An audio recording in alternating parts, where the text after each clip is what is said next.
Welcome to DPX-AI. I am Larry Vogel, and I will be your host tonight.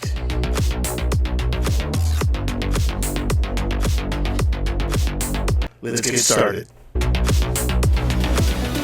I guess we'll go ahead and get started with whoever's here now. If anybody else shows up, we'll welcome them in too.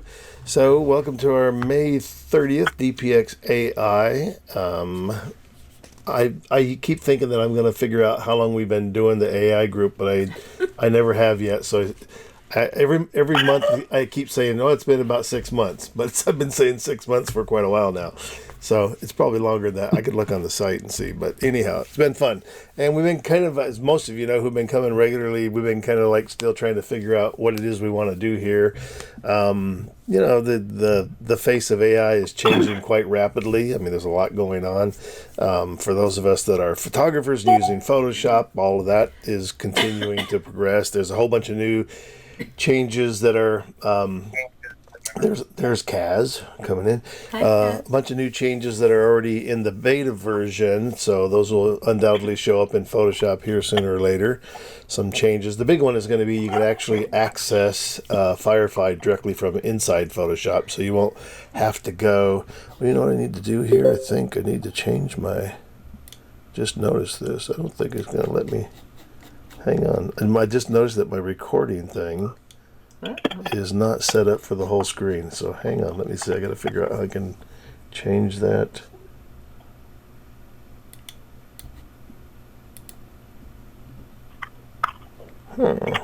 That's odd.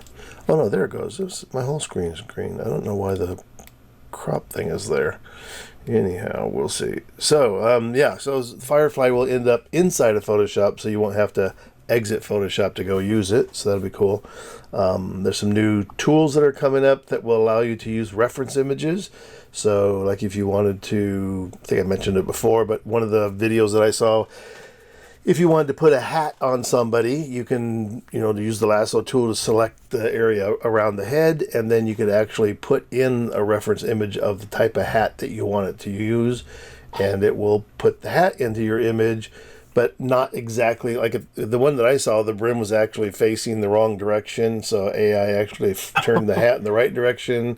It lit the hat so that it matched the image that you were dropping it into, but it kept the style of the hat and the pattern detail and stuff that was on the hat. So replacing or adding things is going to get more specific by being able to use reference images. So that'll be kind of fun to see how that works.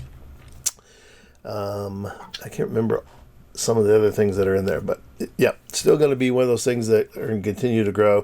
For you Lightroom users, the big update this last month was doing AI retouching. So basically the remove tool went inside of Lightroom now, which means it's also inside Camera Raw. So that's my favorite thing is I love Lightroom because every time they upgrade it, Camera Raw gets an upgrade. So for those of you that are doing that, that's great.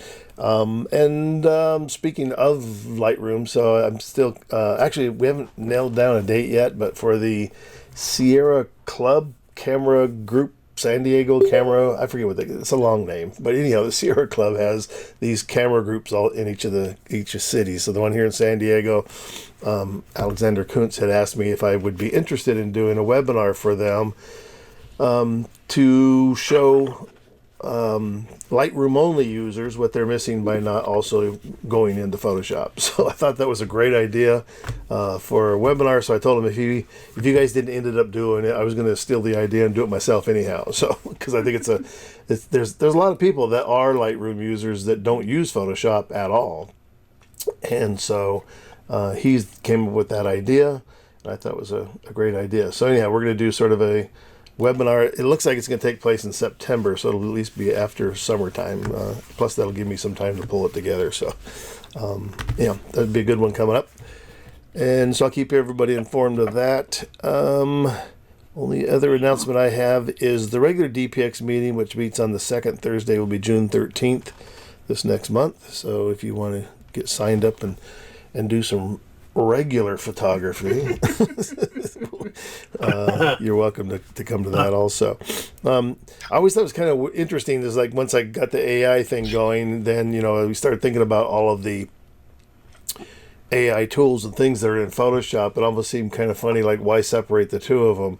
But because I think, and hopefully this is what some people, at least when we came up with our idea of the prompt challenge that we want to do monthly, that there's also more to using the AI functions in terms of writing prompts and generating images. And so there is that different aspect to this. And the other thing I think that's really great for those of us that have the Photoshop skills too is when you start combining these things together. So you create something using AI to generate something, bring it into Photoshop, and either mixing it up with your own photographs or using Photoshop technology to blend together 2 or 3 or 4 different AI images, which I've done quite a bit of, because it seems like you can struggle with trying to get AI to do exactly the thing you want it to do, when sometimes it seems like it's easier just to take 2 or 3 AI images and create what you want to do that.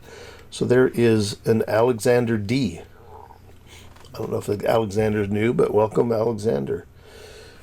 So that's kind of the only other announcement I have, and I do it every month, but just make sure so that I do record the meetings for both groups, and I've been lately, the last several months, putting them on my YouTube channel. I used to send out a link where you had to download the video in order to watch it or be able to see the video, but I don't know why. It just dawned on me one day, hey, maybe it'd be a lot easier if I just posted them on the YouTube channel, and you can go there and watch it anytime, which is also really convenient because then you don't have to download the video.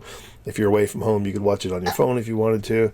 And the best news about the videos, there is a fast forward button, so you don't have to sit through the whole thing. So that's always great. If there's something you want, it's really. I think if you see somebody's images and you're interested in what they're doing, or if there's a technique that comes up and you want to sort of go back and review that makes it pretty handy. So those are my announcements. Well, I guess the only other one is, so we do have the San Diego Fair coming up. What is the opening night? June. 11th. 11th. So everybody, if you have a chance to get down there for the opening night, that's always a lot of fun to go in and watch all the excited faces figure out if they won an award or not, or if they hung you in good light or bad light. I had a friend who used to do these dark black and white images, all the time. He hasn't submitted in a while now, but he would always go in and goes, I got the darkest photographs, and they always put them like down at the bottom in the corner, and I got the worst lighting on the whole panel. So I said, well, that's the struggle to see if you can get into a good spot. Anybody have any announcements you want to share with the group? I still have to get that little cricket tweaking sound. Tweet, tweet, tweet. No announcements.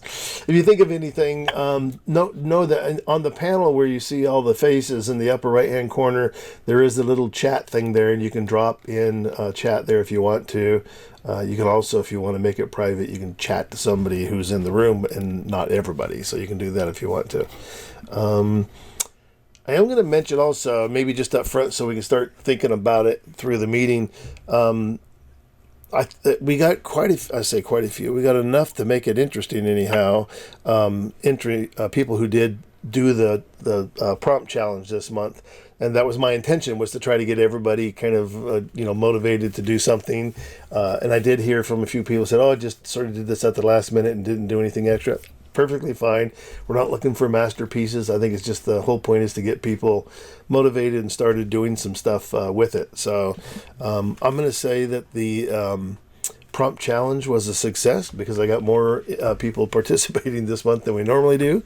So that's great. The only thing I was trying to think about was what we're going to use for the prompt next month. I haven't had a chance to put much thought into it myself, so that could be another thing. If you want to put a idea for a challenge into the little chat thing, I'll be able to see it there, and I'll take note of all of those.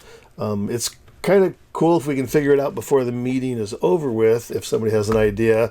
I was going to also bring up an idea, and this is where the Jerry Uelsmann folder comes in. I thought this would be pretty cool. So I don't know how many of you know. So this is Jerry Uelsmann in 1982. He's passed away since in the last few years, but he was the king of doing photo compositing in the darkroom. I mean, these are two. I just pulled up these two images.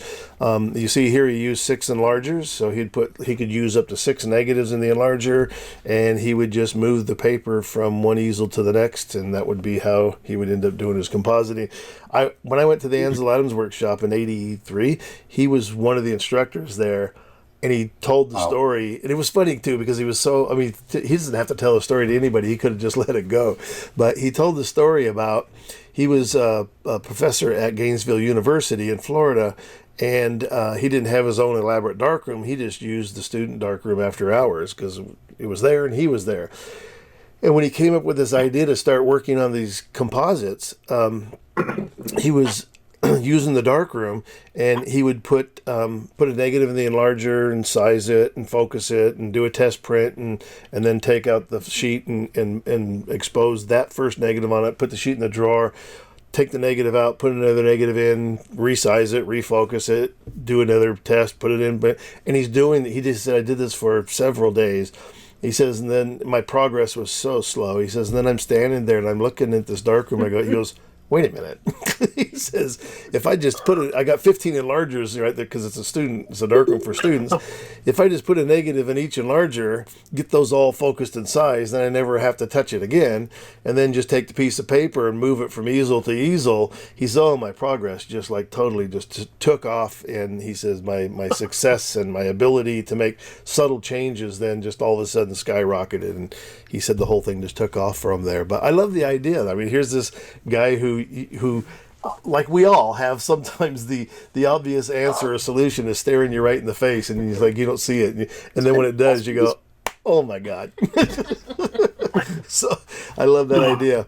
So anyhow, I thought maybe an interesting thing might be, and we're kind of sort of run this by the group, for the prompt generation or for the prompt challenge, in order to come up with a prompt. I've showed this before, but so inside Midjourney, I already did one here. I dropped that image of Jerry Ullsman's in here, and in Midjourney you can use the prompt is a / and then these are prompts you can choose from. So there's one that's called describe, and you can put in a link to an image, or you can actually drop an image in. So I placed the image in here. So I dropped in the one here with the split rock and the hands, and then it gives you basically 4 descriptions of what it sees, which is pretty amazing when you think about the idea that this image is able, or this program is able to not only generate images from your prompts, it could actually take your image and generate the prompts. It can tell you what it's looking at, which is pretty phenomenal. And another thing about this that's really cool is that it helps kind of teach you the language of the bot. You know, it understands this language because that's what it's using, and so it's kind of pretty cool. And almost in every case that I've done this, and it's interesting. It didn't recognize it as a Jerry Ullsman image, but it thought this one up here, 2 hands above water, fingers holding a split rock in 2. It didn't recognize that the rock actually has a figure in it. If you look at I'll look at it here closer. If we do here, it's a kind of a small file, but anyhow, so there's actually a silhouette of a figure in the split. Jerry was just so good at this. And then also this sort of dodged figure in the white water down here, which is pretty cool. So anyhow, its description kind of doesn't see that in there, other than there was an interesting verbiage in here. So 2 hands above water, fingers holding a rock split into dark clouds and light rays, in the style of George Tice. I thought that was interesting. George Tice never did any photo composite work at all. Surrealism, black and white photography. Then it pulls out another one, photography in the style of Helmut Newton. Helmut Newton was a very kind of provocative, photographer. He would rent hotels for a week and bring in models and do a lot of nude photography and stuff. So I don't know if it actually recognized this, but other than the fact that Helmut Newton was kind of a black and white photographer, I don't know that I would have used that as my style if I was going to say I want this image in that style. Hyper-realistic photography, hyper-detailed photography. And then in Midjourney, the --AR is the aspect ratio. So it figures out that this is 48:71, which is a really, it's such an odd, arbitrary shape, but it figures it out exactly what the aspect ratio is. So anyhow, it generates 4 of these. The last one here also has a style of in it also. So it used style of Sebastião Salgado and Michael Kenna. Maybe I can see that. Very detailed and intricate textures. So anyhow, it's a great way to kind of like start to learn this language that it likes to use. Unfortunately, I don't. There's nothing yet inside of Firefly or any program that I know. Does anybody use any other programs that does something like this that'll describe an image? Do you know, Greg or Kaz? I haven't seen anything. Yeah, it came out a while ago. I mean, Midjourney's only about. Go ahead, Larry. I use ChatGPT or whatever it's called. Yeah. I put my description in, and it gives me about 10 different names. I also use Dolly. Yeah. I've used that. But it doesn't give you the ability to put an image in and get a description back, does it? No, it does not. Yeah. So yeah, when it started doing that, I thought, oh, what a great tool. So same thing if I come back here, and I'll just pull this open so that I can, just as grins, I'll take the one of the house and drop it in as the description here. So it's that simple. Hit enter. It'll think about it for a second, and it will generate the 4 prompts. And then you actually then have the option. There's a button down here that just says Imagine All. So each one of these prompts, you can use them just as they were written by the bot, and it will generate an image. So while it's thinking about it, I'll just click on this number 1. And so, oops, I need to click on this. So while it's doing that, and it asks me if I want to make any changes, I'm just going to submit it. So something went wrong. Isn't that normal? Of course. There, now it did it. I was talking too much. It says, shut up, I'll go to work if you quit talking. So anyhow, number 1, a large house is covered in roots, which is interesting. It doesn't get the idea that it's transitioning from the tree. In the style of Misha Gordon. I know who he is. He's a Russian photographer who does do a lot of compositing, interesting black and white composites. A house with the tree root. So here you can kind of see it's working on the image. This is kind of that diffused method. Wow, actually very interesting. So let me pull these up. If I open in browser, I can get a larger view here. And so there's the top 2. So you always get 4 images. So wow, I like that a lot. Interesting. Weird on the chimney, right? So there's kind of things that you, again, still might want to go in and remove or change or alter. And then the 2 down here. Wow, that one's pretty close to almost, just by memory, the style of the house. Let's see this back again. No, it's different. I thought it had 2 chimneys on it, but pretty interesting that it figured that out. So, one of my predictions is that photo compositing in Photoshop is going to get easier and easier and easier to do with this kind of a thing, because you could bring in, like Yulesman did, you could bring in an image of the house and an image of a tree, and you could probably just make a crappy mask, select that center section, and let generative fill blend them together, and it would. So Yeah, I think you can do that right now with something that's that distinct. It would be really easy with generative fill. That's incredible. But remember, this is not a photograph. It walks like a duck and it quacks like a duck, but it is not a duck. That's the thing you have to remember. These are not photographs. So, it's a decoy. I know Kaz always wants to beat me up for belaboring the point, but I still am amazed by the idea that if I were to show this to anybody, they would go, "Oh, that's a cool photograph." Photographic composite.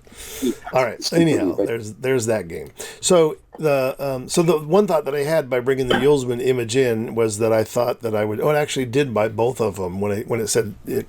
I confused it the first time, so I actually now have 8 of them. Look at them, my God. Wow. I don't know. Oh wait, this is the second group, because this one actually used color. That was kind of interesting. That out of a black and white, it created a color composite. Let's make these bigger just to look at them. Wow. Whoa. This is interesting here too. This is like an erosion below the house, which is pretty cool. Wow, I love that one. And here, look at the trees connected to each side of the house. And here the trees have become sort of the post for the porch. Very that's cool. And this was one of the things that I was trying to like convince other artists who think this is just a bunch of shit. I go, if you were a painter or even a writer, I mean, you could use these images to begin, writing stories from as inspiration. So I don't know how you could not look at some of these images and be inspired from them. And even if you didn't want to use anything directly from the program, you might go, oh, this is a really cool idea. Maybe I want to try to create this from my own photographs, right? So it's a great tool as a resource for being inspired. And same thing even with the Chat GPT part. You can use it to generate the beginning of a story or something that works with you. I use it all the time to create stuff when I'm writing promotions for workshops or promotions for exhibitions that we were doing at 2020 Gallery. We'll come up with an idea for a title. Like I might say, hey, we're going to do a show of all photo composite work. Make as much description as I can to Chat GPT and say, help me come up with a title for the show and a promotion that would make other photographers feel invited or anxious to want to submit work. And bam, it writes this beautiful thing. Yeah, you have to go through it and kind of pull out stuff you don't want to use, and you can add to it what you want to use. So I just think that it has a lot of potential for working with. I mean, I like to use the term augment.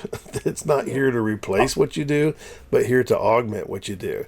And we were in a meeting the other day, and somebody was looking for a title for a show, and I said, "Oh, did you think about going to Chat GPT?" No, I will not use Chat GPT. I was like, oh, okay, what?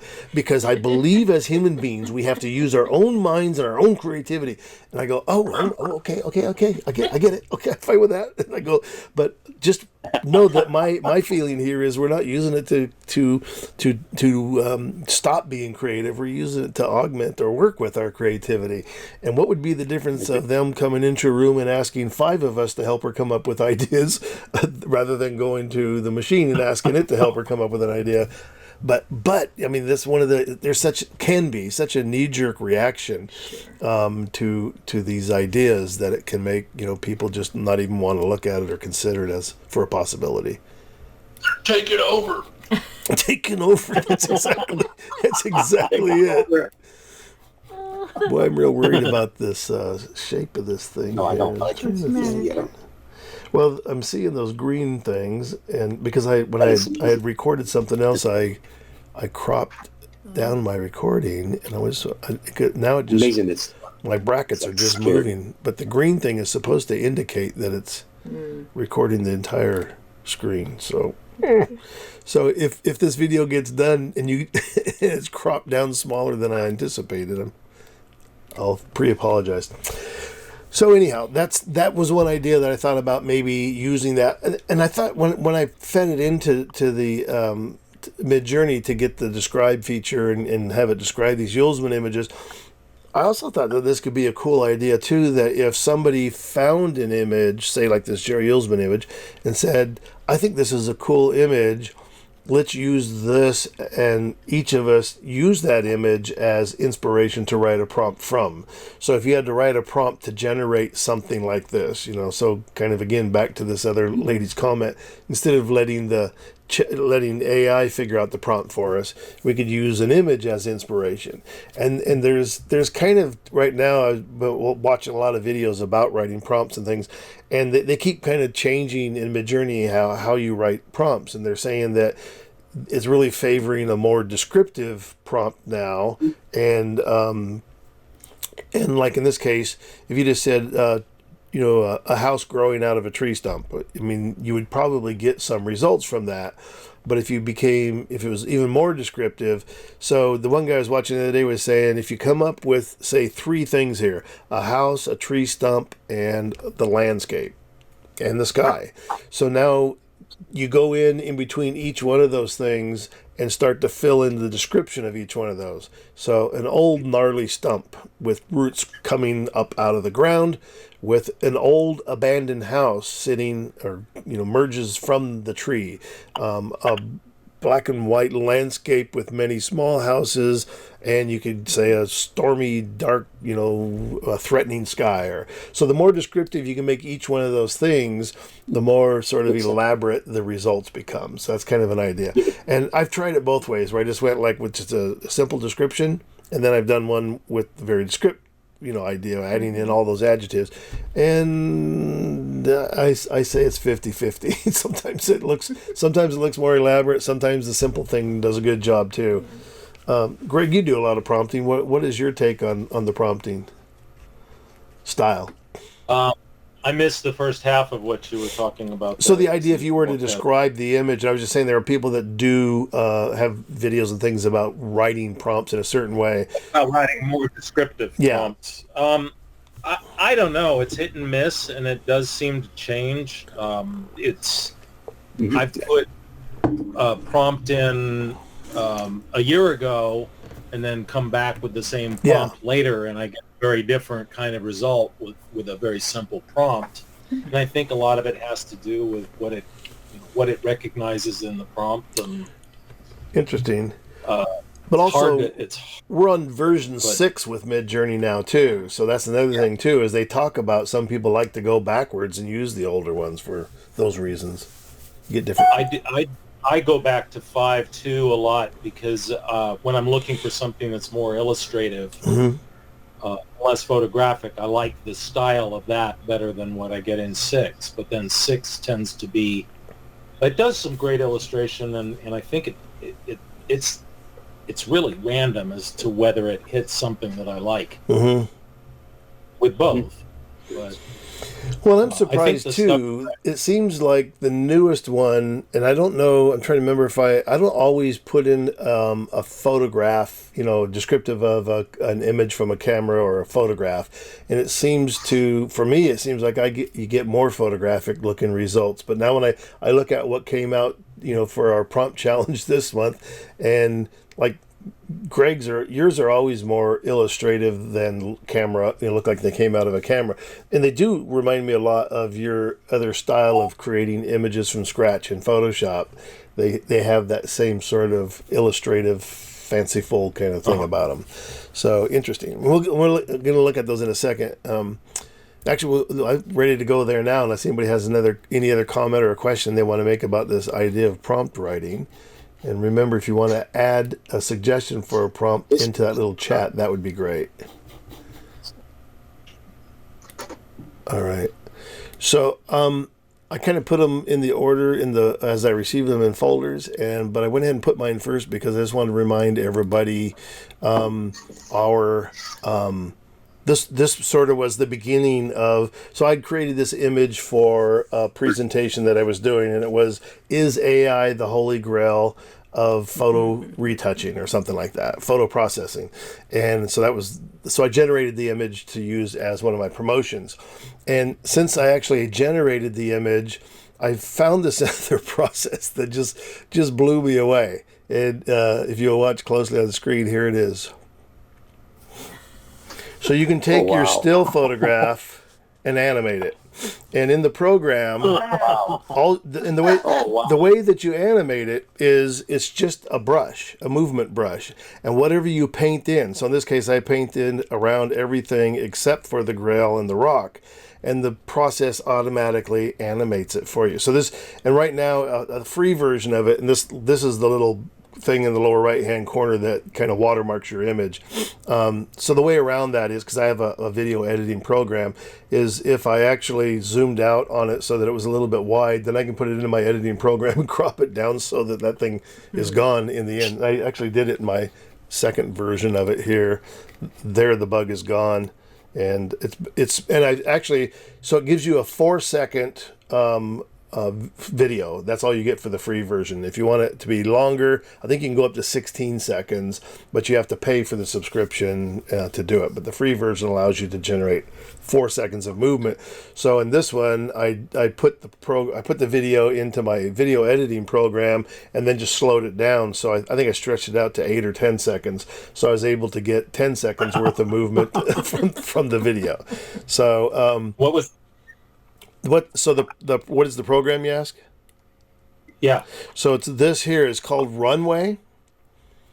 Oh yeah. Yeah, and actually, when you get in, I forget. There's a secondary program that actually runs a bunch of there's a whole bunch of things in there you can do. It'll also expand the canvas and do other things like that. And it's not very good. The canvas expansion's not near as good as Photoshop or the Midjourney one. But anyhow, Runway, if you go in there, and if you just look up some videos, there's a bunch of them on YouTube. You can look up the Runway, still photo animation, and it will create these videos. So I did a few of them. So that was my original Holy Grail image. And then I did a few others, and I actually, I don't know if I'm going to build, the prompts will show up a little bit in the title here because I left them as they were. But I love, I think, inspired by Greg's prompts because, and I always ask you to repeat it, but so the mongoose one?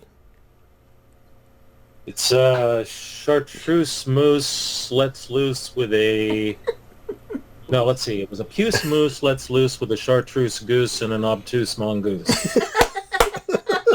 Oh my God! So, What did you get with that? yeah. I wrote that 30 years ago. So Greg created an image from the ground up, and then you did do an AI image generated using that prompt too, right?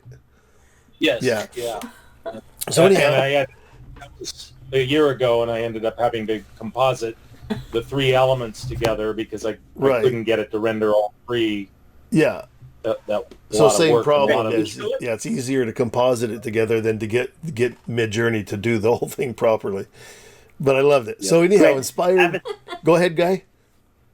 Could you show it? I mean, I'm fascinated as to what Greg got. Yeah, if you have it handy, send it to me, Greg, and I'll pull it up. I actually might have it. Well, I don't know if I have an old folder or not. So anyhow, inspired by Greg's prompts, I wanted to do more than just the Holy Grail. So I did this one, and I said something about pouring ale into the Holy Grail. So I'm kind of slowly building up to the Greg Klempt verse of that. And so this one I also decided to go ahead and animate, which I thought was pretty cool too. And if you watch even the liquid, yeah, it's cool. I get this like fire thing coming out of it, which is very strange. And there's a second or third version. This one here, yeah, this one you can kind of see the liquid in here kind of moves as it's pouring it. So then I thought one step further, a woman wearing a veil pouring ale into the Holy Grail. So again, Greg is my inspiration. So this one's animated also, which I thought was pretty cool. So the cool thing about this movement brush is I think you can generate 5 different areas, and you can. So like I don't remember if I did that here. I think I might have selected this as one movement, and you can control horizontal, so latitude, longitude movement, and speed, and then also how aggressive the speed is or the changes, and then you can select another area and monitor that one separately. So I think you can do up to 5 different areas with different speeds and motion. Just crazy, yeah, amazing. So yeah, my lady with a veil. So I was trying to see, this one's not a video, so I was trying to see if my prompt had stayed there.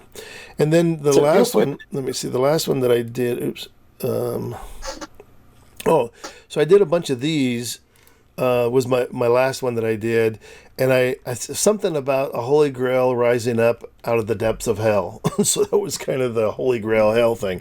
And it was weird, in Midjourney it made these sort of really tight crops, which is a thing that it seems to do pretty regularly. But the cool thing is in Midjourney then, when you just come in here just to show you that when you generate an image here, so this one, so here's the zoomed out version of it, but so when it generates the tighter version, somewhere in here, here it is, then you have the zoom out features, and you can zoom out 1.5 or you can zoom out 2 times. You can also pan left or right or up or down, so if you want it to have more space above or below. But so anyhow, it's kind of, to be able to do the zoom out, you end up with a lot more space. But the cool thing that it does do, when it does zoom out, then it also starts to add new stuff in that area where it's zooming out. So like on this image here, you'll see there's like some skulls and things down here that go off the edge of the page, and then when it actually zooms out, That's a different version, a different image. But as it zooms out, it actually starts to add more skulls and things to it. So the zoom out feature is pretty cool. So let's see, back to my. So I played with several different ideas around this idea, the Amazing. Holy Grail out of hell idea. I loved this one. Oh. And this Yeah. one was the one that I actually ended up animating because I thought this one was pretty cool. Oh, wow. Nice. Yeah, That's this lovely. is just incredible. It's cinematic. Yeah. Well, I saw a video some time ago that was like 10 minutes long that somebody had taken a whole bunch of related images, put them into Runway, and stitched together Yeah. all of these short animations into a whole, like, I don't know, it was like a apocalyptic vision of the Wow. world. And Yeah. Is a Japanese woman? I don't remember. Okay, 'cause I've seen a few. I saw someone, and that was where I first saw the idea was on this person's Instagram site, and they were just amazing. They were sort of these, a lot of them were these sort of post-apocalyptic looking figures, and she has them animated, and that was, and even in her description she says, animated using Runway, and I'm like, wow, what is Runway? And so.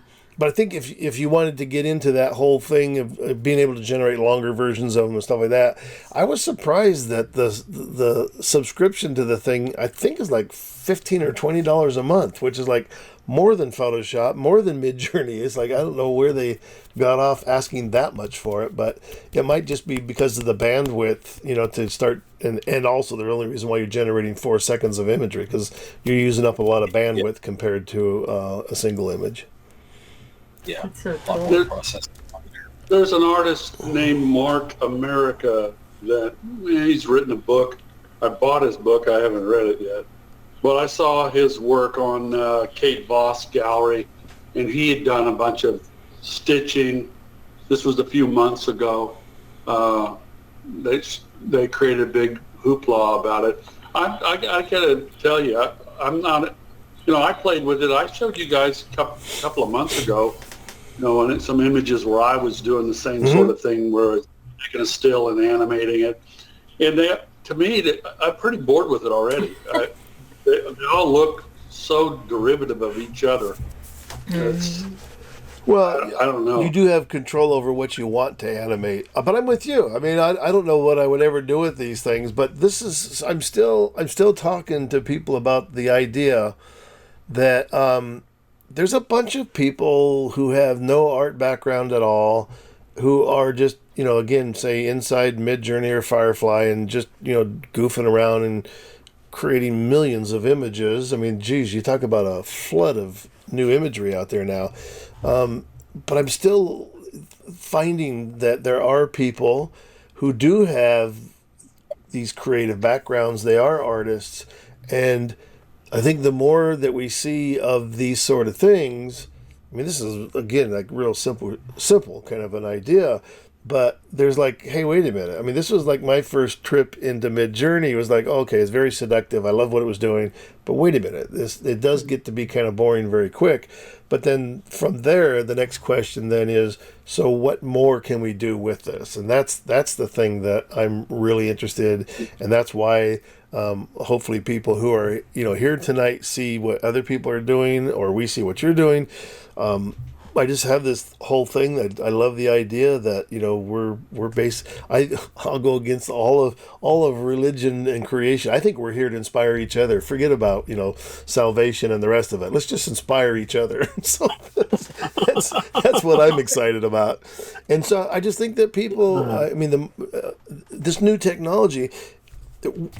When the camera was first invented, we were never doing anything this phenomenal with it, and now here we are several hundred years later, and look what we're doing with it. So who knows? This is all brand new technology right now. I think it'd be, who knows where it's going to be another, even another year, but 5 years or 10 years. I mean, since Midjourney came out, this wasn't available in the beginning, and it's actually pretty phenomenal that you could actually even do it. On a computer at home, actually you're using a connection to on the cloud, but you're still able to do this right on your desktop. That's crazy. All right, So Joe's not here, and I'm not going to show images of people who aren't here because I think it requires some explanation on some of these what we're looking at. So Kaz is up next, and I don't know what order you want me to show these in, Kaz. Well, and they're numbered, so that's the order. All right, there's one. So I did, I wanted to, I goofed around with a bunch of prompts, and I wanted to get away from trying to be stereotypical. So I said something about, I don't know if you guys are familiar with the Solvay conference, but that's the slide number 4, which you guys have probably seen before. That's the physicists, everybody that's anybody in physics in 1930 is there. Apparently one woman. Einstein, Niels Bohr, yeah. This looks like our panel discussion on AI. We didn't have any women. So they got one. They were ahead of us that long ago. So I said, present the Holy Grail at the Solvay conference, which is this conference.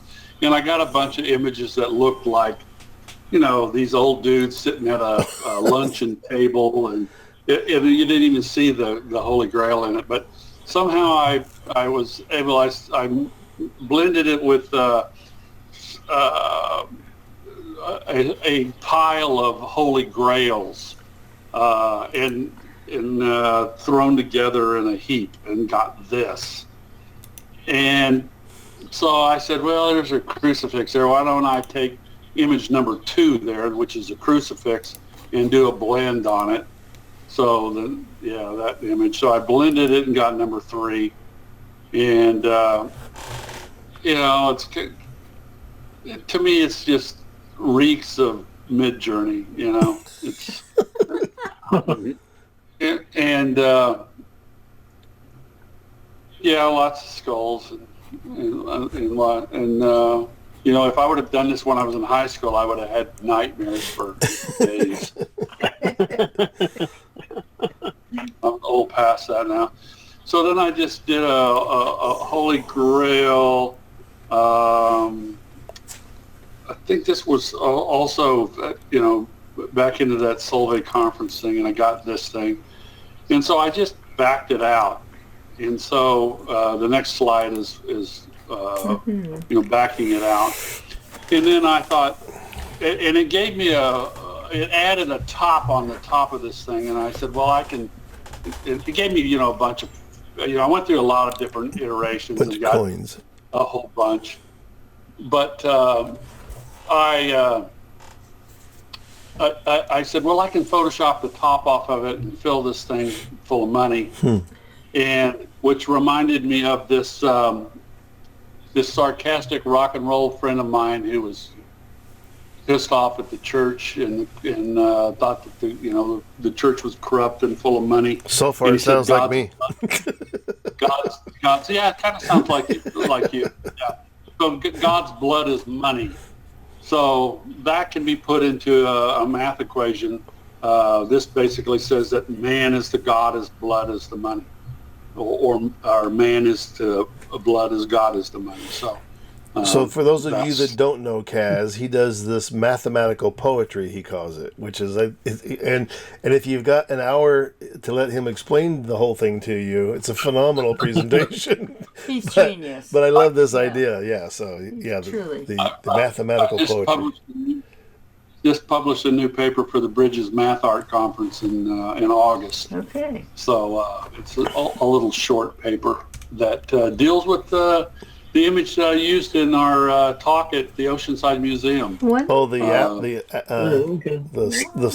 snake and the apple. The one with the snake and the apple. Yeah. Very cool. So I wrote a paper on that piece. So anyway. So I'm going to, use this as a sarcastic version, but I can use it in one of my talks. I actually use this equation with another one that talks about how money affects war. The Ukraine is a perfect example of that. So I've got another equation that deals with that. So I'm working on an image of trying to put together something with Ukraine. We'll see how that turns out. So this background out here was all generated from your zoom out? Yeah. Wow. Yeah. That's incredible. Yeah. Oh, Yeah, so if you keep zooming out, your main subject kind of ends up back further and further and further into the image. I've seen some where they've gone several layers of the zoom out, and you almost lose the original object in there. But it's incredible that what it keeps adding to and building this outside space. And also, I guess because your original image had the depth of field in it, so same thing is even the stuff that is done around the edges, the stuff that's on the same plane as the pedestal here is sharp, and it drops off in focus in the background all the way to the top and the bottom. It's pretty incredible. Very cool. But it's not a photograph. But it's not a photograph. So this reminds me of, so there's a great live performance by U2, the band, and where Bono, in the middle of the song, he says, I don't know about you, man, but my God's not short of cash. So it's like, stop asking me for money. Yeah. This is titled Epistle of Timo. Timo is the guy that this sarcastic rock and roller who happens to be a homeless actor on the streets of London. Wow. Now, and he's from Tonkawa, Oklahoma, which is this tiny little town in the middle of nowhere in Oklahoma. Tonkawa is an Indian name. Well, most of the towns are named after Indian in Oklahoma. But, wow. So then the only other two things I was going to share with you guys is what we shared in that meeting. This is a drawing. This is a pencil drawing that I did of a Lamborghini that's used in a much larger mathematical poem piece that I'm working on. And a friend of mine at the Motion meetup said, "Hey, I can take that and create a photograph from your drawing." And I said, "Okay, knock yourself out." So the next image is what he created. Wow. Look at there. From my drawing. Yeah, that's pretty incredible. How do you do it? Yeah. And if you bounce back and forth, you can see it's not exactly the same, but it's really close. Yeah. Oh, that's very cool. So yeah, there's a function. Is it in Firefly, or I forget which program it is, where you can put in sketches and it will generate from your sketch now? This is called Stylar. Skylar. Is what the Stylar. Do you know, Greg? Have you used any function like that inside of Firefly? No, I haven't. Actually, I was going to scan some of my old black and white pen art from the 80s and see what it generated out of it. Yeah. Haven't gotten. It might not. I might have. I mean, there's so many of them out there now. I might be totally confused, but I thought I remembered seeing a video where you could do. And Kaz, your sketch is really well done. I saw some really crappy sketches where they just kind of did a mountain, a circle for the sun, and like a stick pencil pine tree, and converted it to a photograph. I mean, or no, well, not a photograph. It's a. It's something. Well, so online, the one that they came up with, this guy started promoting the idea that they are now calling them. Now I've lost his word. Synthetic photographs. Synthetic. It's a synthetic photograph. So synthetic. that's actually. We just call it. What do you call it, Greg? Image. It's an image. Yeah. We're just gonna. Yeah, that's all anybody's created anymore. Quit getting specific. It's just an image. Mixed technologies. That's what I'm calling it. Yeah. All right. Thanks, Kaz. Very cool. By the way, Larry, I did send you the Puce Moose. Okay. So let's see. There it is. All right. So let's see. There it is. And what's the next?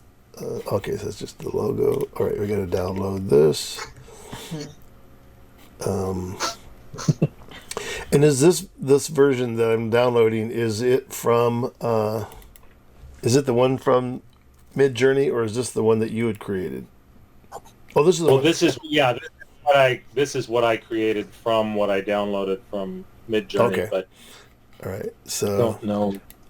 So I got it. I put it in your folder. Like 40 images here, but did to get to those characters. And Oh wow, Puss, moose, Bruce. Oh, that's Leslie. great. With a chartreuse goose Wow. and an obtuse mongoose. Goose. That's mongoose. I love it. Think about literal. Yeah. yeah. I tried to illustrate this several times over the last 20 years, and I could never get the characters quite looking like I wanted them to, and this did a lot of the work for me, and there was a lot of touch up on them, and then I added the little tongue sticking out of the, you zoom in on the mongooses mouse, Yeah. it's hanging out. So. That is an obtuse mongoose. Yes. Look at that. Oh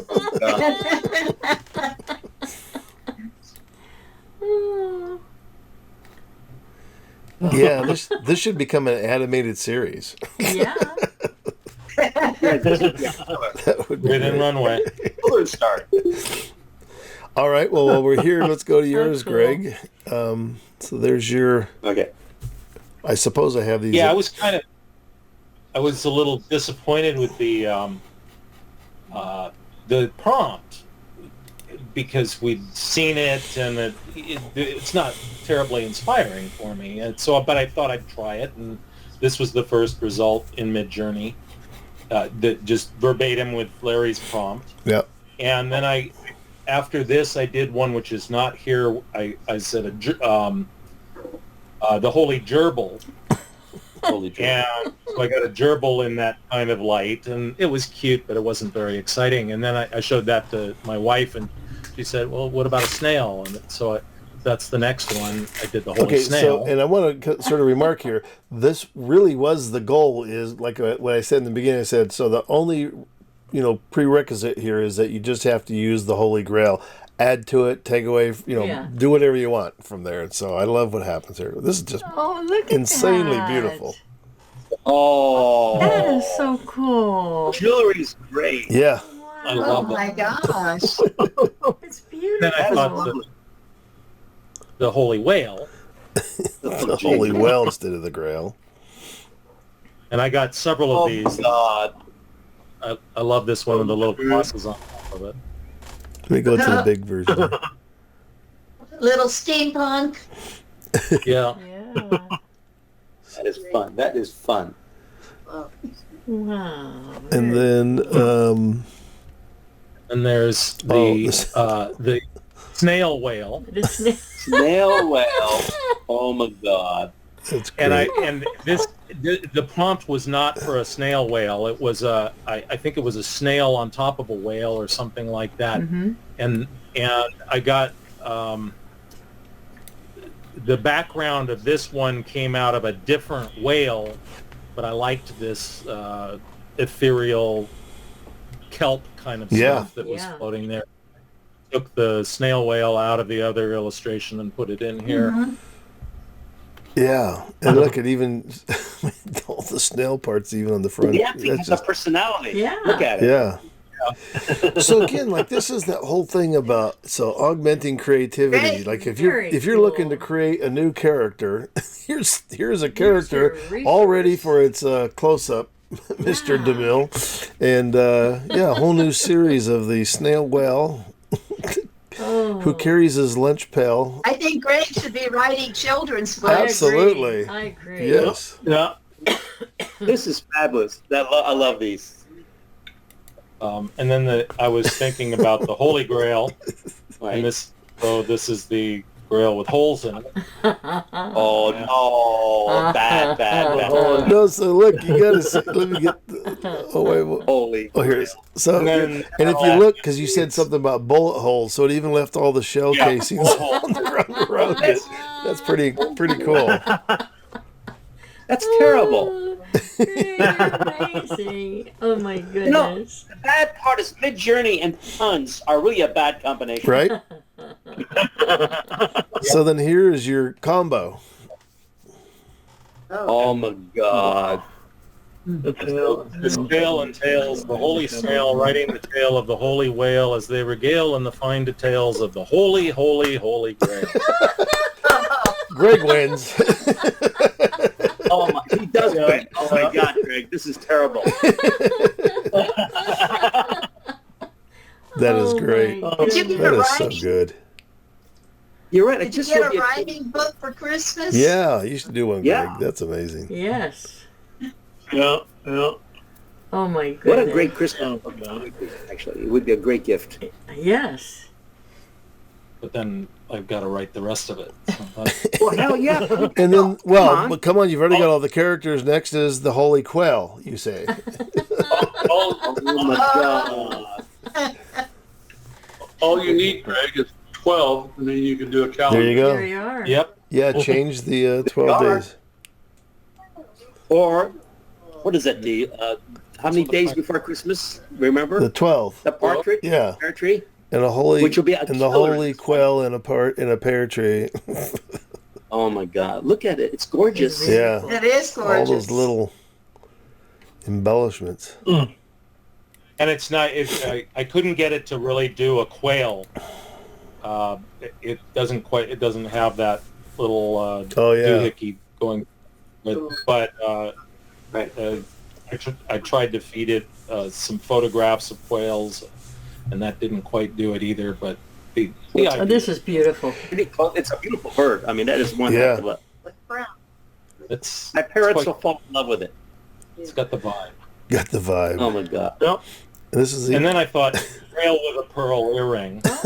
Oh, As long as we're off. oh Grail with a... Oh, that's terrible. so I used to years ago I had dubbed Don Lyons as our king of punography, punography.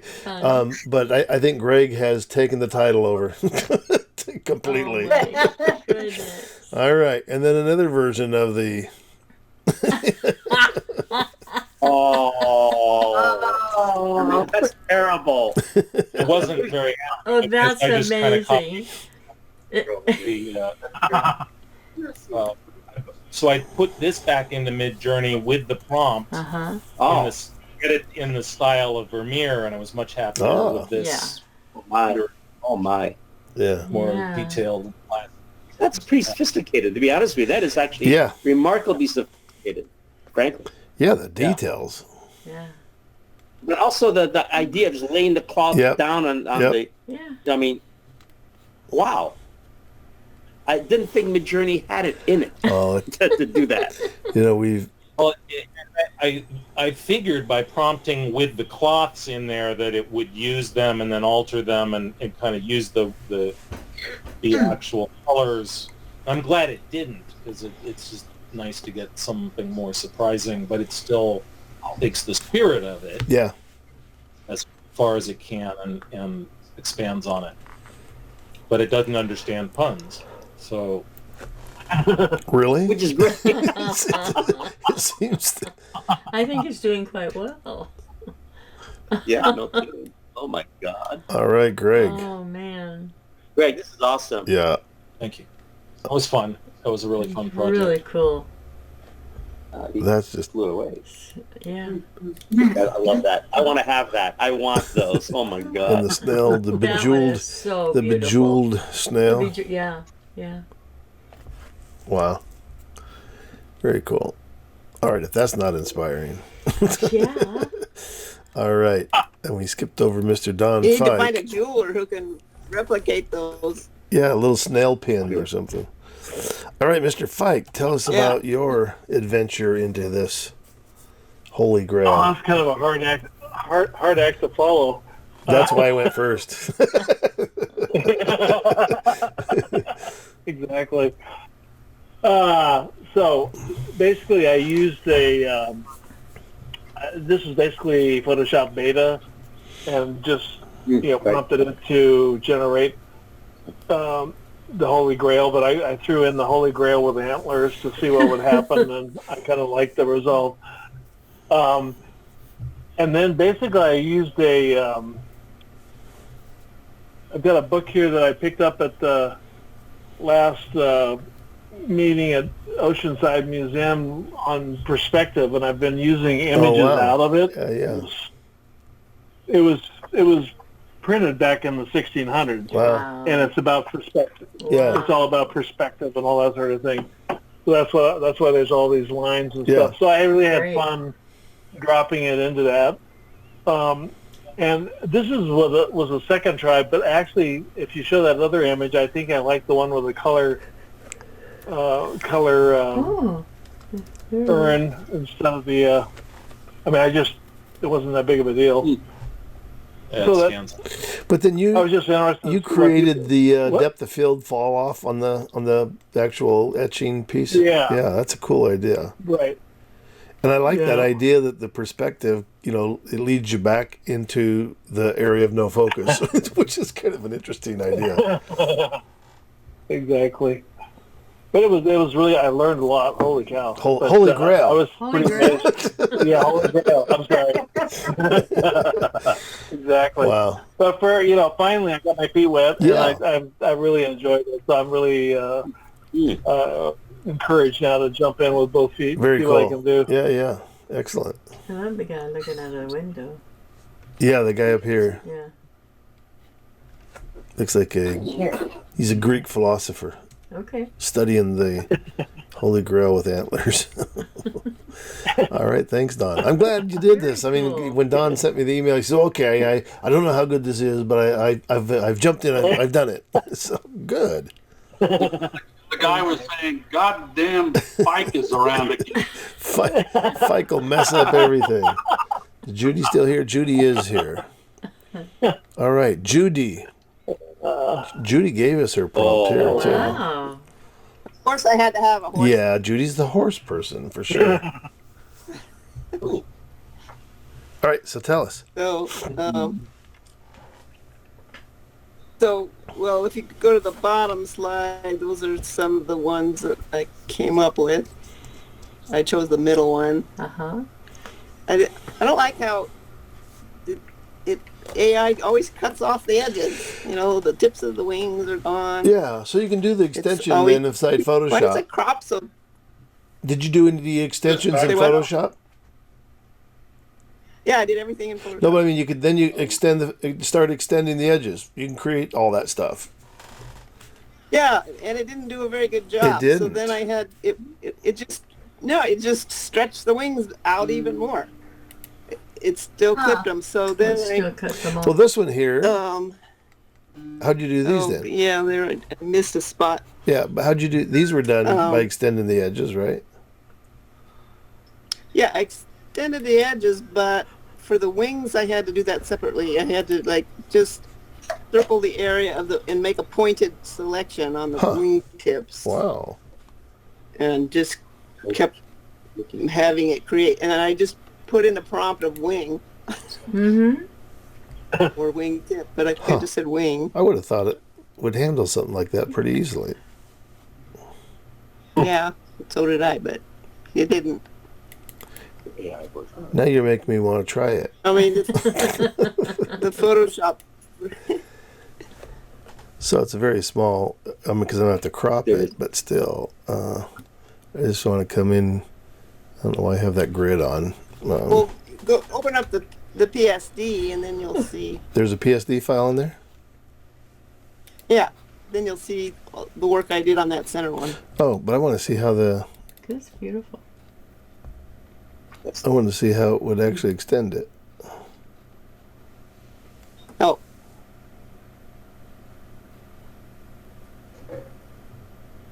All right, let me try this. I just want to try this quick. I don't remember that black line being there. Just amuse me on the with edge of the this. left wing.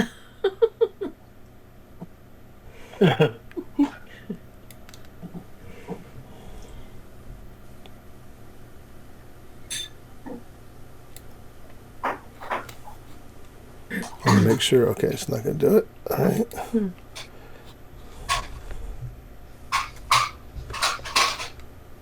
Guess I'll be doing dishes.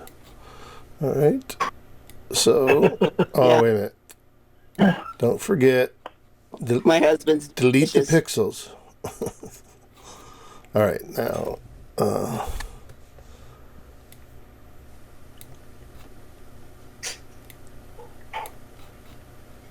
Doesn't really need anything else over here, so I'll just leave that, and we'll go to. Well, it did when I expanded it in the first place. It extended that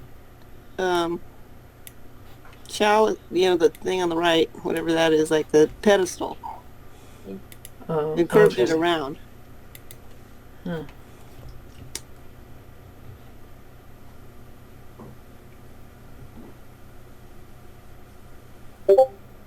Could have done it one side at a time just to see, but since this falls so close to the corners, it might. Wow, it's going with super wings. No, it just stretched them out and made them. Yeah, that's bizarre. It did that every time. Huh. Oh, that's fun.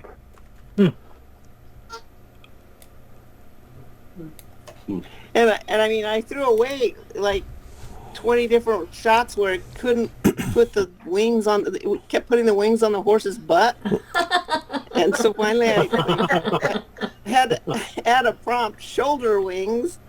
Yeah. So. Just to get them to. There, finished him. But Okay. When I first started out with Pegasus, yeah. but AI doesn't recognize Pegasus. Really? So I just had to say, yeah, Huh. it doesn't know that Pegasus is a horse with wings coming out of the shoulder.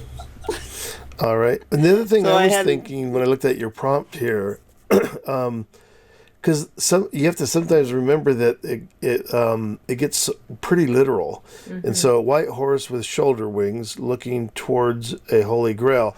So, to me when I looked at this, I go, why did it put it here? Well, it kind of follows the I know. sentence, right? A horse with shoulder wings, so the wings looking at a holy grail, not the horse looking at the holy grail, right? So Well, maybe I mean that's unless it's considering the thing on the Yeah. right also a holy it looks like grail. a giant chess piece. I don't. It doesn't look Yeah. like a holy grail. It does. But anyhow, yeah, that kind of language again. So like, if you go back and sort of restructure it, a white horse with shoulder wings, the horse is This looking. might not be the exact one. Yeah, but I would say something. You would say Yeah, I the don't horse is looking towards the holy grail or a holy grail chalice, whatever. Yeah. So those kinds of things are things that you go back and kind of keep restructuring the prompt to see if you can force it to not put it on its back. It looks like this one here though did do one on the side. Actually, both of those they're looking at it.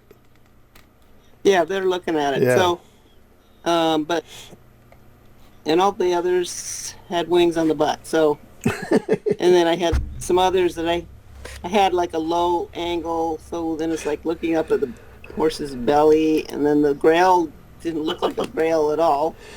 Yeah, and those are I things finally settled on this. usually putting in. Well, it did give you a low angle on these, but like you say, sometimes it interprets it like really low. But you can definitely change the view by you can say aerial view or eye level view or low angle view or what bird's eye view will give you there's those sort of words. If you go online and you do enough searching, you can look for things that there's like a whole list of like photographic prompts that will help.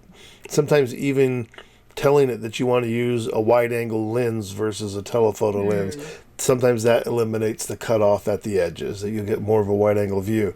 And also creating the format, in Midjourney called the aspect ratio, but inside Firefly you can create the aspect ratio there also. I think they're all sort of pre-canned sizes. I don't know if you can put in a custom one. I don't remember. Yeah, very cool. I love the sort of ethereal, half almost painterly. So I would say yes, this is not a photograph. Yeah, one of my prompts I had put in pedestal, like Holy Grail on a pedestal. Yeah. Did it do it? I don't know what happened to that part of the prompt. I think I used that on mine. I guess, it did on some of them. Yeah. Maybe not. Yeah. Judy, did the And- light rays come or did you prompt it? No, I prompted it. Yeah. You're here so with light this- beams Yeah, with light emanating. beams emanating. Yeah. Oh, there they are. Okay. Ethereal, dreamy, low Yeah. angle, golden hour. Well, I would say it did. Yeah, I tried Twilight Hour and that looked terrible. So I went back to Golden Hour. But interesting. I wonder. I mean, I don't know. again, maybe here, if you had chose a wider aspect ratio, if it would do it. I don't know. That's one of the cool things inside Midjourney when you can do the zoom out, because it's a little more sophisticated than the Photoshop generative fill can be sometimes, because it takes into account the elements that it kind of created a little better, I think. But I've had good results with the extending the canvas. All the images.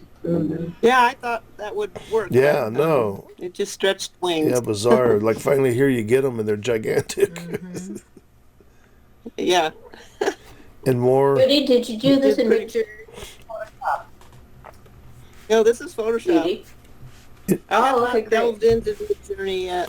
Oh, so that's another thing. No, I have not. So when you did it in Photoshop, did you just do it from a blank canvas? You didn't go into Firefly? Nope. Okay. Just blank canvas. Yeah. So, and that's still kind of a big deal right now is that as far as I understand right now, unless you're in the beta version, but the regular version of Photoshop, the version of Firefly that it's using is an older one.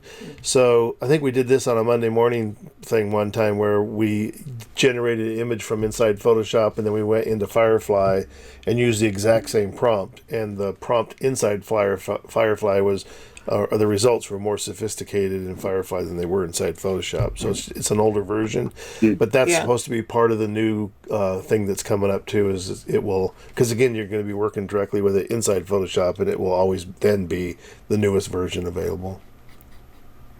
Very cool. I still think about this too. That I mean, this still follows my still follows my formula that I say that when we do photo compositing, like in my photo compositing webinar that I do, I give everybody a folder full of images and say, take from these images and create as many different composites that you want to do. And we get together after the webinar is over with and they send me their files. There's never two of them that you would go, oh, wow, you guys came up with the same idea. It's like they're always so different when people start compositing images together. And even here, this idea of starting with the basic idea of the Holy Grail, these things have all been fairly different. Yeah. Or quite a bit in some cases. All right. And Dee, you said this is the first time you've messed with this thing too.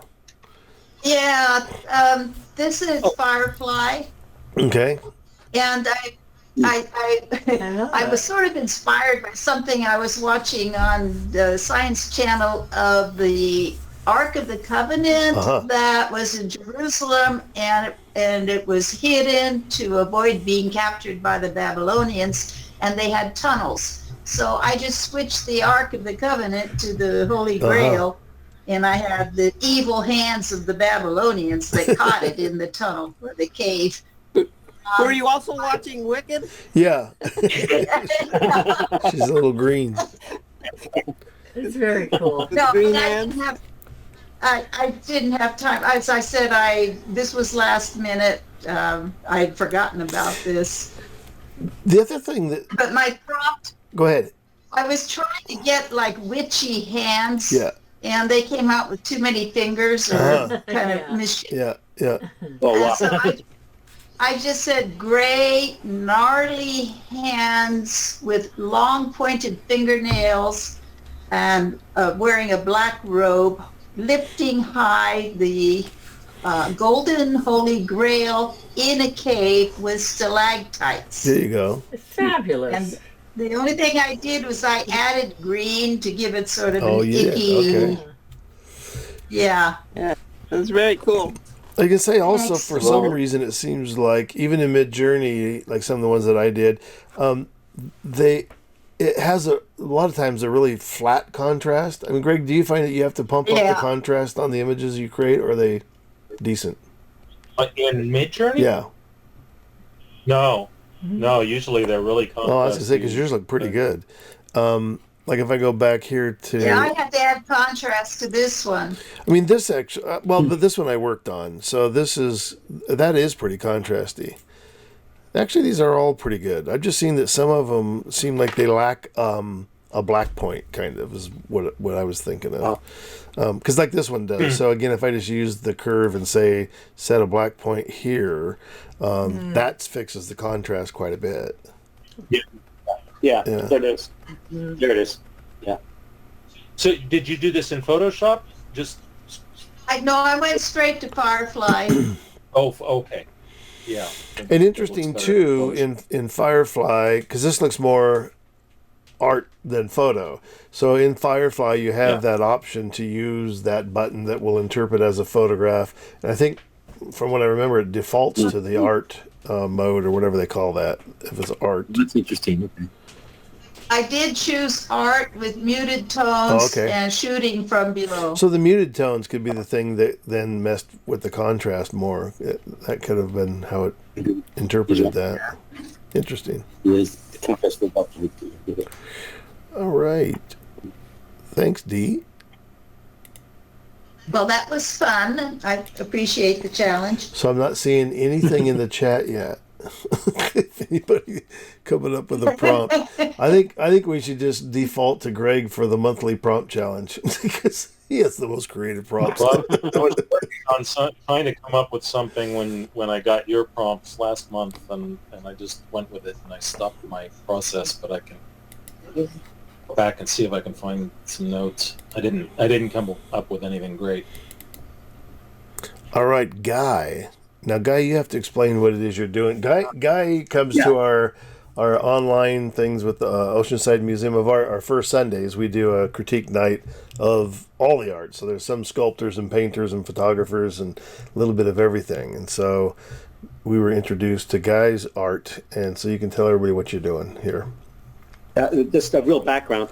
I've been doing for like a real long time, and I have a few shows on taking photography of insects in amber, and really old amber, and I have several thousand pieces and that I photograph. And then I put them into Photoshop, and I then modify them. I clean them up.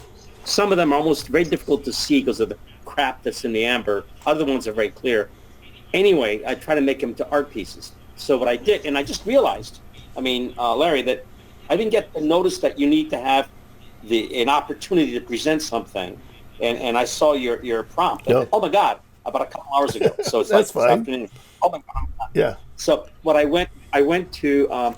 I haven't started really with Midjourney. Midjourney is the one I want to use. I have Photoshop and I have the beta version now that's got the Firefly built into it.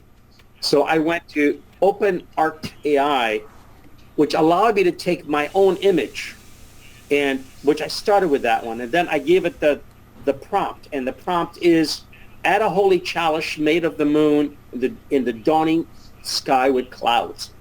And I took my photograph that you see here. Is it that one? And this is what we came up with. Wow. That one. Wow. And then there's another one else. There's three, and three different ones. And I can't decide which one. I like this one a lot. The simplicity of this one really works for me, because the idea of a chalice is kind of built into the way the sun and the radiant rays are. And this is the one that's literal. It took a literal interpretation. And it made the ant into the chalice. And this is the ant into the chalice built into without the moon. Wow. And I kind of like what it does. They're very simple compared to your other stuff. And these were done in like 30 minutes. These are very quickly done. But and I threw away a lot of crap. And I'm realizing, for me, I like using my own work to start. Yeah. And then use AI to like move it Yeah. to somewhere else. Yeah. I prefer that. So, and Midjourney offers that opportunity here too. So back to the prompt, you should put in the /. So there's a blend one here, and you can put in up to 6 images. So in here with the blend, yeah. So I would just say, let me go back here and see. So I can grab that the ant. Sure. If I can get that out of there. All right. So if I grab that and drop it into here, so I could, and I would need a secondary image, but then you could also add a prompt to it. So let me go back here. I don't think you can add prompts there. You have to generate it first. Render. Yeah. So let's do this. I'll go back to, let me go to, Take one of those. let me go to my Grail and see. So you could go back and use, I don't want a movie one, but let me see if I can actually find. That'd be cool if you could add a prompt. I want just the plain chalice. I don't know where I put. These are all video. Video. Yeah, I suspect they'll add that prompt at this level at some point. Yeah, I would hope so. So let me get past the videos. I'm gonna have to choose. All right, let's see what it does here. See what happens here. I assume though. That'll Dimensions, third image. Yeah, no. Okay, so we'll just take that and submit this. Oops. I'll be curious to see what it does with that.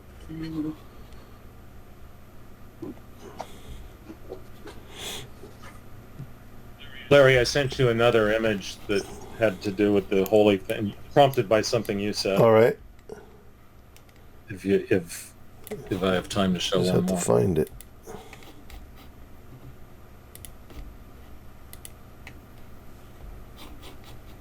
So it's still thinking. There it goes.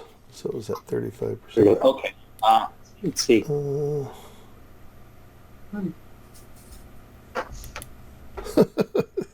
I can kind of see it starting already. Let me do Oh, my. save. Oh, Okay, so open in browser. Oh my. Oh my. Oh wow! Look at the God. head on this. Gave it a skull. Look at that. whoa. God. So the goal here then is They're to pick wild. one of these four. Oh, let's go with let's my go with number God. one. So if I go The upper right is amazing. upper right's right, two. okay. So number Yeah, two. that- So if we come back here and we'll tell it to upscale number two, and then you could also ask for it to do and the upscaling happens really quick. So this is just a large version of it. But then in here, I can go back to here and say, show me variations on number two. And if I want to, I can add a prompt in here too. So if you want to add, so let's say, so these tags here are just links that it's given to the image, and then I can say moon. Mood? Did I say mood? It says This is what it's like working with a dyslexic who can't spell. All right. So yeah, so now I can start. So you can start adding prompts to it from there, and then even in this upscaled one, I could ask it to do further upscaling. So there's an upscale creative, so it'll go to work on that at the same time, and then there's this very subject, strong. And now in this new version, now they also have this vary a region. So in here, you could actually either with the lasso or whatever. Let's just say if I decided, say over here, to add in something there, so now when you're ready, put in a prompt. So now I could add in, because I don't need all this now. I can just put in moon, and then enter that. And so that's how you can also in here, kind of like in Photoshop, you can start putting pieces together. So here's so it's already working. So all right, so there's the original. Here's our upscaled one. I did an upscale creative, so that's this one. So it went from that one to this one. Oop, it's still working. When they come up, so there it is. When they come up small like that, you can tell it's still working. And they always drop them in at the bottom. So there it is there. So that's the version that it did from the upscale creative. It's weird. Look at it, picked up all this weird sort of edge fractal. Yeah, the faceted. That's interesting. And then Well, I'm blown away. I'm blown away. I mean, endlessly. Oh, there we weird. are. Oh So my God. this is the one where I type, not the one where I put in the extra one, but it actually, I put in moon in a dark sky. So it took the original image link and added it, like put those together, because now the ant is gone completely. But you still get that sort Look of at that. fraction. Well, it's a beautiful abstract. I mean, it's a lovely, lovely abstract at the very bottom. And then this is the, what is it, variations. Oh, and this was variation by region, so it didn't add the moon. Interesting. No. Don't know why. Okay. So anyhow, yeah, you can do a lot with your own images in here too. It's pretty incredible. Hey, Larry, do a zoom out. Mid-journey it is. I mean, okay, then I'm going to move. Um, Well, next time we'll get together, You're going to see what I can do in mid All right. So, Kaz, what was your comment? You Greg, said you're my inspiration. Greg, honest to God. I was wanting you to do a zoom out 2 times. on which one? On the original. The original. That one, the one you had. This one here. Yeah. All right. Yeah. I usually do zoom out 1.5 because 2 starts putting in a whole bunch of irrelevant stuff, and that can be good if I'm trying to keep the theme and content more coherent. I use the 1.5 multiple times. Yeah, I've done both. So here it's working I on do it. both. Whoa. Still working. Very image. Still thinking. There you go. There you go. Oh my. They're in 3. Oops. That's interesting. Wow. Wow. So it added the chalice. Yeah, it did. It did. Put the stem down in here and everything. It looks like almost like a cocktail. Yeah. Yeah, it does. Cocktail chalice. The olive is underneath. Oh wow. Oh my God. Oh. Weird. They're all wonderfully different. Yeah, They're wonderfully yeah. different. I mean, they're all of their own way work. The one on the right works, the one on the left works. You know, it's really Very really cool because your images, you know, you were just talking about all the stuff that you have to clean up, so you still have a lot of that sort of stuff floating around, and it picks up on that and starts adding more of that kind of floating particle stuff. I got you. And it maintains that sort of soft focus in the background, so you get this really kind of cool depth behind all of this stuff. Yeah. It's amazing. It feels like amber. Yeah. It feels thick. Like It does. Well, you got my head spinning. I mean, actually, you got my. I'm glad we're doing this right now. Thank you. Yeah. For illustrating for me. Thank you very much. Wow. Bizarre. Yeah. I kind of love these moon great. pieces too. Very cool.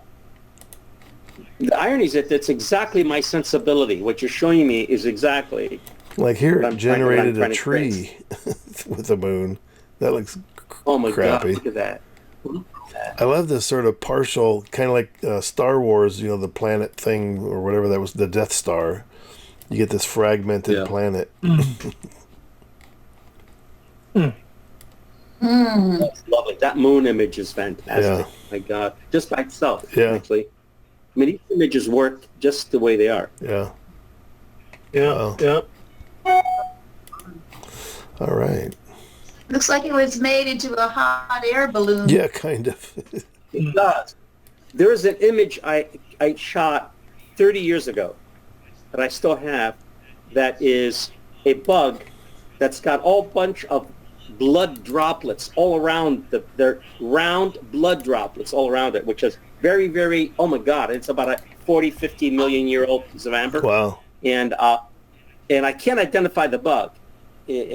However, I would love to take that image and put it in here and see where it goes. with Yeah. it, and see what I end up with it. 'Cause it's like wonderfully dark. Oh my God, this is lovely. Larry said, "Holy cow!" There you go. About something. Oh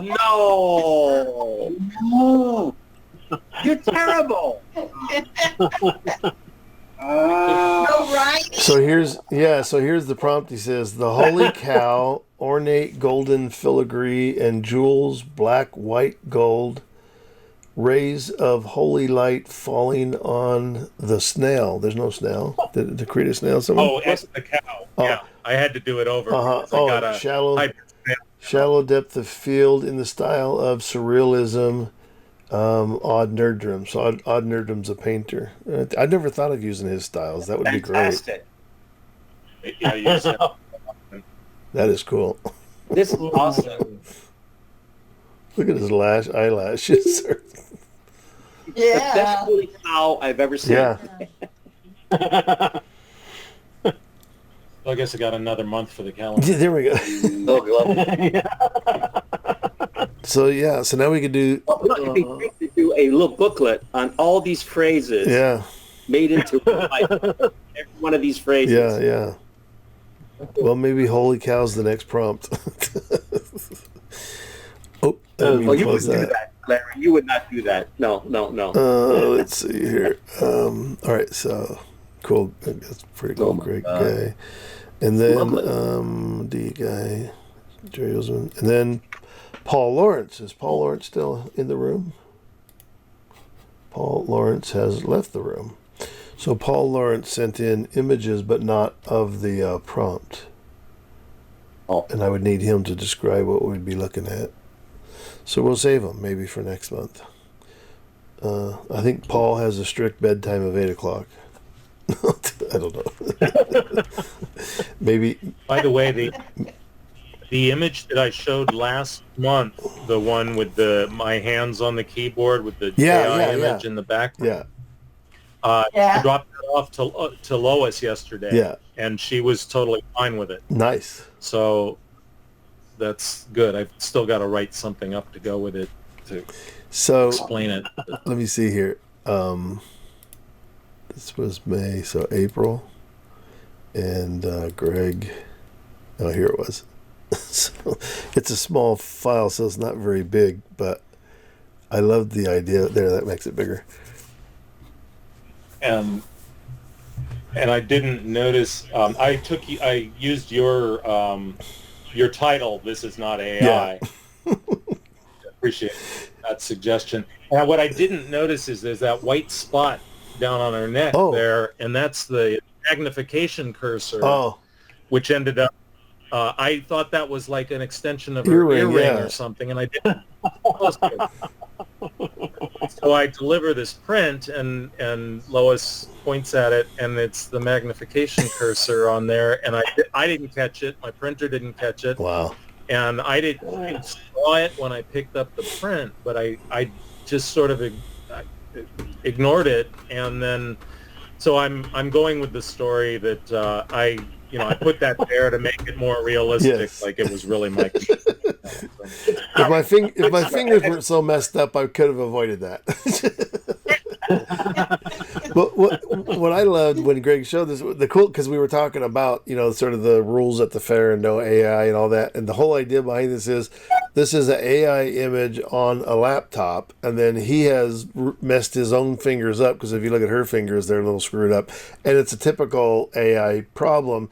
And you wouldn't believe how much better it is today than it was in the beginning. So it's like when Mid-Journey first came out, the hands were horrible, which was my argument when people were saying they're stealing my art and making artificial intelligence. And you think they would do a better job with the hands if they were actually stealing it. So and I've mentioned before, I've done things where I've tried to run reverse image searches on them, and I've never found one yet that came back with, we found this image. It was on somebody else's website.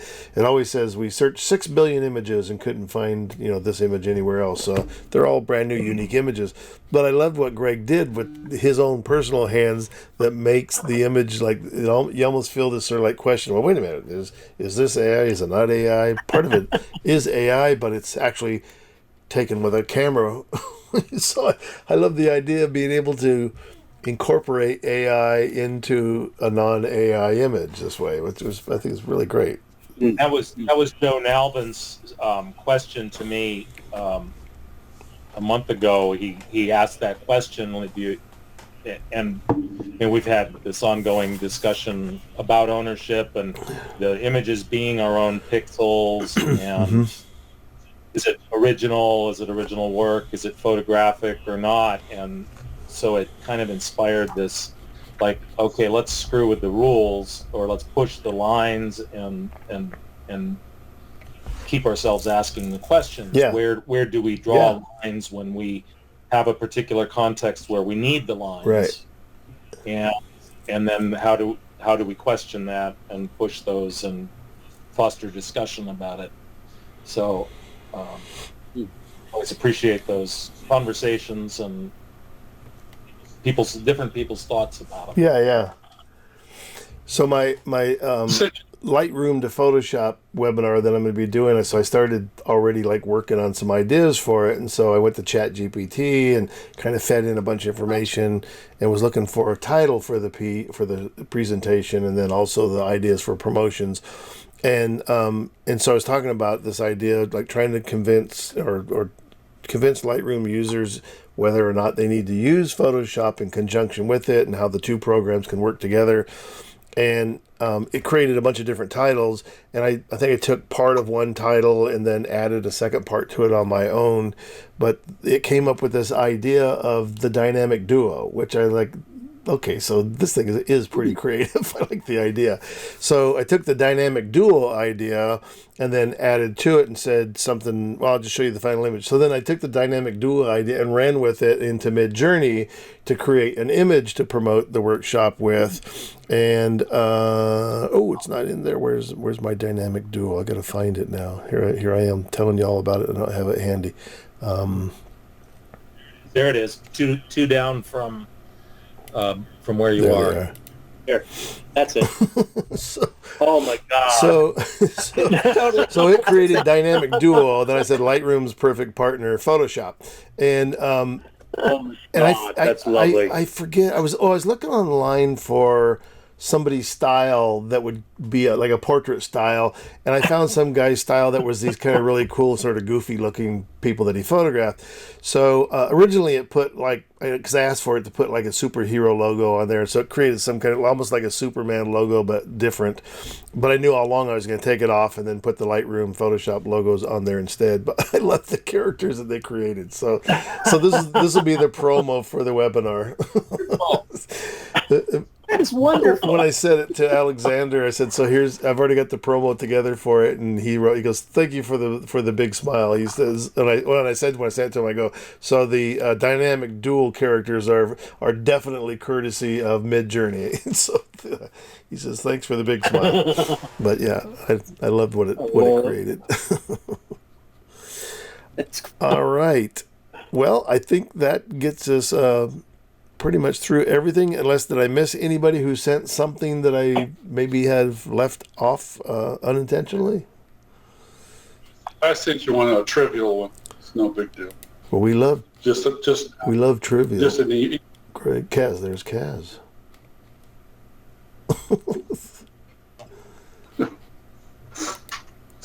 Are we done? I brought holy cow cooked. So you see, this could get out of hand real quick. Come on, show us. It's coming. I'm downloading. Kaz. That. I see what he means by trivia. Oh my God. That's a big slice of holy cow. Oh my God. That's funny. Oh Jesus!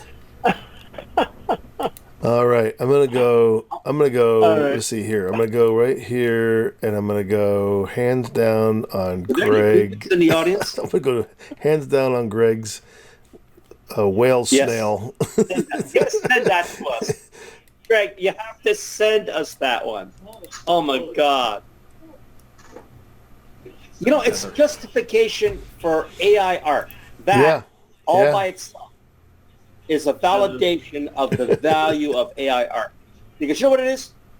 It is augments your imagination, both verbal and visual. Yeah, I think that's the thing is a lot of people are taking it verbatim, whatever the results they get, and that's where the creativity dies. Yeah. And I've always, I've been adapting to new technology for 4 decades, and it's like, what else can we do with this and have fun with it? And I love having this prompt that I wasn't inspired by, finding inspiration in that anyway. Yeah. Well, and I've always said I love the idea that creativity is the power of what if. You're saying what else? I say what if I did this, what if I did that, what if I did this, we create something from the what if situation. And this is exactly what I'm talking about. when more creative people get a hold of these tools, the results are pretty phenomenal compared to, I think, a lot of the stuff as I scroll. I go on occasionally, just go on to Mid-Journey and scroll through some of the stuff that's going on there. So this is a private room that I set up for myself. But if you come into the regular one, there's 19 rooms here, and you can come on here anytime and see what people are doing. And most of the time, it's just a bunch of nothing. I mean, making flowers and large teddy bears in a hallway, a messy bedroom. I mean, there's... But they stole my artwork. They stole my artwork. Exactly. Look, those more tulips. That's my bedroom. Yes. So, a grumpy Batman. But yeah, I don't know if my dynamic duel is any different than this. So what the heck? But anyhow, the point is that it's great to see when to have people using these tools and how, again, I go back to that my saying that I have on my email, about being creative and being inspired with each other, and the idea that we are our greatest resource. And I think that's one of the great things about having groups like this and camera clubs and art groups and places where you can share artwork, because I think we learn so much by being around each other and being inspired by what each of us do. I know I'm inspired by Greg, so I don't know where to go from there. So thanks everybody. Well, go ahead, Greg. Say it again, Greg. I appreciate the Kaz going off on another riff off of that idea too, and that form of collaboration, just to extend ideas and have fun with it. So one last chance before we sign off for the night. Does anybody have an idea for a prompt for next month? If sooner, because I like the roots that you showed. Which one? Oh, the Jerry Ellsworth. Rails and roots. Yeah. Okay, so let me go. Somehow incorporating roots into something. I don't know. Okay, so maybe we'll try it this way: is instead of giving everybody a prompt, I'll put this image into the announcement and say, to write yourself a prompt here. Or I guess if you want to, you can do what I did too. If you want to do the image into like Mid-Journey is the only place you might be able to do it, but have it write a prompt based on the image. But I think it'd be more fun to try to describe this image yourself and generate a prompt from this. I think that'll be even a more interesting way of doing it. So I'll take it, Judy. I like the idea.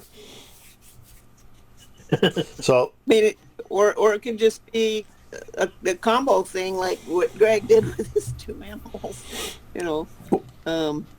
Well, so combining two different. Gives you a blend with this image and whatever you want. Yeah. So again, this would I'll word it that way. That the idea would be to use this image to write a prompt from, and you can add to it any way that you want. You can combine. Yeah, I'm not really gung-ho on just having just that, but it would be interesting to see this as a starting point. And then, like I said, that's one of the great things about when you start generating the images using AI, all of a sudden you get inspired to go, let me go back and put in another prompt, or let me go back and change this or change that, or take these 3 images that I just created and put those together, in Photoshop. So, just roots by itself could be manipulated a lot of different ways.